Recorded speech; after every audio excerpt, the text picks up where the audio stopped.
జై శ్రీమన్నారాయణ. శ్రీమద్భగవద్గీత 13వ అధ్యాయము క్షేత్రజ్ఞ విభాగయోగము 2వ శ్లోకము. క్షేత్రజ్ఞంచాపి మాం విద్ధి సర్వక్షేత్రేషు భారత. క్షేత్రజ్ఞయోః జ్ఞానం యత్తత్ జ్ఞానం మతం మమ.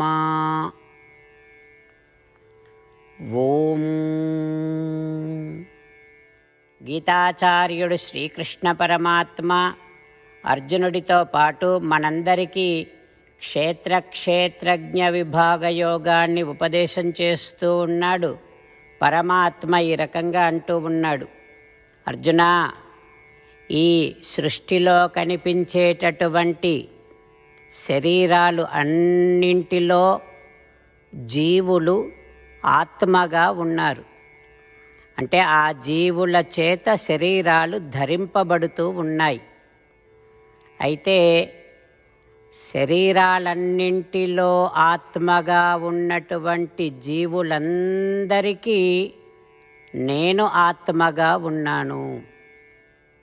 ఏ రకంగానైతే శరీరాలన్నీ ఆత్మకు చెంది ఉంటాయో, శరీరాలలో ఉండే జీవులకు చెంది ఉంటాయో, ఆ రకంగానే జీవులందరూ నాకు చెందినటువంటి వారు.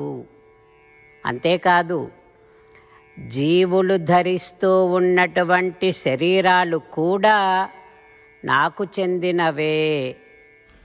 ఆ రకంగా సృష్టిలోని శరీరాలన్నీ, ఆ శరీరాలను ధరిస్తూ ఉన్నటువంటి జీవులందరూ ఈ 2 తత్వాలు నాకు చెందినవే అని తెలుసుకోవటమే యథార్థమైనటువంటి జ్ఞానం, ఉత్తమమైనటువంటి జ్ఞానము అని నా అభిప్రాయము అంటూ శ్రీకృష్ణ భగవానుడు తాను వేరని, జీవులందరూ వేరని, జీవులలో కూడా పరస్పరము వేరువేరుగా ఉన్నారని, ఆ జీవులంతా తనవారే అని, ఇక శరీరాలు అంటే ప్రకృతి కూడా వేరు అని, ఆ ప్రకృతి కూడా తనకు చెందినదే అనేటటువంటి విషయాన్ని స్పష్టపరుస్తూ, ఈ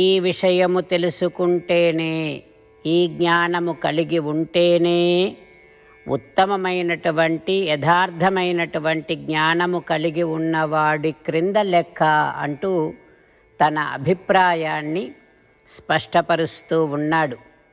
పరమాత్మ ఉపదేశాన్ని మనసారా భావన చేస్తూ, నాది అని అనుకునేటటువంటి మన శరీరము మన చేత నియమింపబడుతూ, మన చేత ధరింపబడుతూ, మన కోసమే వినియోగింపబడుతూ ఏ రకంగా ఉంటుందో, ఆ రకంగానే మనము అంటే జీవులము కూడా శ్రీకృష్ణ భగవానుడికి, శ్రీమన్నారాయణుడి చేత ధరింపబడుతూ, నియమింపబడుతూ, శ్రీమన్నారాయణుని కొరకు మాత్రమే వినియోగింపబడేటటువంటి తత్వమని, కేవలం జీవులమే కాదు, మన శరీరాలు కూడా శ్రీమన్నారాయణునికి చెందినవే అనేటటువంటి యథార్థమైనటువంటి జ్ఞానాన్ని కలిగి ఉంటూ,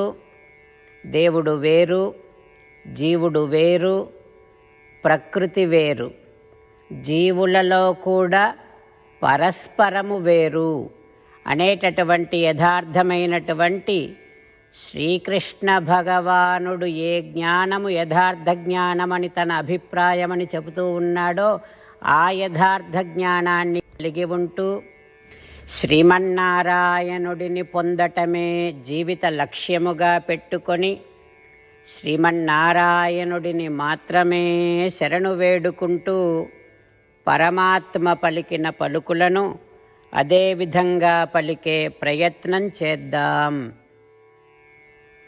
క్షేత్రజ్ఞంచాపి మాం విద్ధి సర్వక్షేత్రేషు భారత క్షేత్రజ్ఞయోర్జ్ఞానం యత్తజ్ఞానం మతం మమ.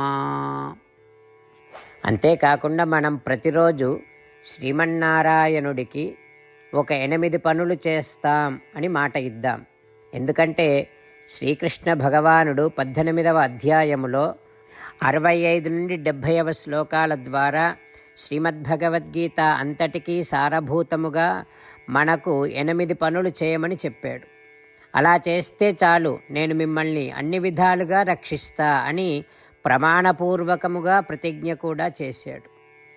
అందుకని శ్రీమద్భగవద్గీతను అంతటినీ విన్న తర్వాత అర్జునుడు కూడా చివరకు కరిష్యే వచనం తవ, కృష్ణ నువ్వు చెప్పినట్టే చేస్తా అని అన్నాడు. కనుకనే భగవానుడు అర్జునుడికి అన్ని విధాల విజయాన్ని అందించాడు. మనం కూడా ప్రతిరోజు శ్రీమన్నారాయణుడికి ఆ రకంగానే మాట ఇద్దాం. 8 పనులు చేస్తాం అని మనము మాట ఇస్తే అది అష్టాక్షరీ మహామంత్ర జపము చేసినటువంటి ఫలితాన్ని మనకు ప్రతిరోజు ఇస్తుంది. ఇట్లా మాట ఇవ్వటం కంటే గొప్ప పూజ, యజ్ఞము, తపస్సు మరొక్కటి లేనే లేదు. అందుకని నేను అంటూ ఉంటాను, మీరు మనస్సులో భావిస్తూ ఉండండి. ఈ రకంగా మనము మాట ఇస్తూ ఉంటే శ్రీకృష్ణ భగవానుడి ముఖారవిందములో కలిగేటటువంటి ఆనందాన్ని మనం ప్రతిరోజు దర్శిద్దాం, ఆస్వాదిద్దాం. జై శ్రీమన్నారాయణ. హో శ్రీమన్నారాయణ, నువ్వు చెయ్యమన్నట్టే నేను నిన్నే సంతతము ధ్యానము చేస్తూ ఉంటా. హో శ్రీమన్నారాయణ, నువ్వు చెప్పినట్టే నేను నీ భక్తుడిగానే ఉంటా. హో శ్రీమన్నారాయణ, నువ్వు చెయ్యమన్నట్టే నేను నా విధులను, కర్తవ్యాలను నీ సేవగా, నీ తృప్తి కోసమనే సక్రమంగా నిర్వర్తిస్తూ ఉంటా. హో శ్రీమన్నారాయణ, నువ్వు చెప్పినట్టే నేను నీవాడిని అనే మహావిశ్వాసముతో నీకే నమస్కరిస్తూ ఉంటా. హో శ్రీమన్నారాయణ, మామేకం శరణం వ్రజ, నన్ను ఒక్కడిని మాత్రమే శరణు వేడుకో అని నువ్వే అన్నావు కనుక నేను నిన్ను ఒక్కడిని మాత్రమే శరణు వేడుకుంటా. హో శ్రీమన్నారాయణ, మా శుచః, ఇక దుఃఖించకు అని నువ్వే నాకు భరోసా ఇస్తున్నావు కనుక నేను ఇక దుఃఖించను. హో శ్రీమన్నారాయణ, నువ్వు చెప్పినట్టే నువ్వు నా కోసమని అనుగ్రహించినటువంటి శ్రీమద్భగవద్గీతను ప్రతిరోజు కనీసము 1 శ్లోకాన్నైనా జ్ఞాపకం చేసుకుంటూ శ్రీమద్భగవద్గీతను అనుసంధానము చేస్తూ ఉంటా. హో శ్రీమన్నారాయణ, నువ్వు చెప్పినట్టే నువ్వందరి కోసమని చెప్పినటువంటి శ్రీమద్భగవద్గీతను తెలియని భక్తులందరికీ తెలియచేసే నా వంతు ప్రయత్నాన్ని నేను నిరంతరము కొనసాగిస్తూనే ఉంటా. హో శ్రీమన్నారాయణ, నేను నువ్వు చెప్పినట్టే చేస్తా, నీకు నచ్చినట్టే ప్రవర్తిస్తా, నీకోసమే పని చేస్తూ ఉంటా. కరిష్యే వచనం తవ. క్షేత్రజ్ఞంచాపి మాం విద్ధి సర్వక్షేత్రేషు భారత క్షేత్రజ్ఞయోః జ్ఞానం యత్తత్ జ్ఞానం మతం మమ. ఓం క్షేత్రజ్ఞంచాపి మాం విద్ధి సర్వక్షేత్రేషు భారత క్షేత్రజ్ఞయోర్జ్ఞానం యత్తజ్ఞానం మతం మమ.